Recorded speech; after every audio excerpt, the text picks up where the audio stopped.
Plano ngayon ng Department of Health na mas ilapit pa ang serbisyong medikal sa mga Pilipino.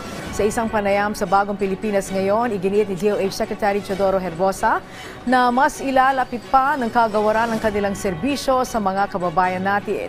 Kagaya na lang ng mga pagpapatayo ng mga karagdagang ospital na alinsunod sa ipinagutos ni Pangulong Ferdinand R. Marcos Jr. Kabilang na riyan ang Heart at Specialty Center sa iba't ibang parte ng Pilipinas. Sa ngayon ay mayroong itinayo sa Clark na Multi-Specialty Center kapareho ng nasa North Triangle na mayroong lung, kidney, heart at children's hospital. Mga laman loob hospitals. So yung una yung sa Clark.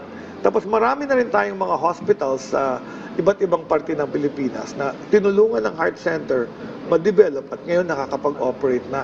Ang tawag dito, legacy projects of the President. Hopefully, makat namin ni President BBM yung ribbon niyan, at least kahit mapakita lang sa tao na. But all of those are under construction now.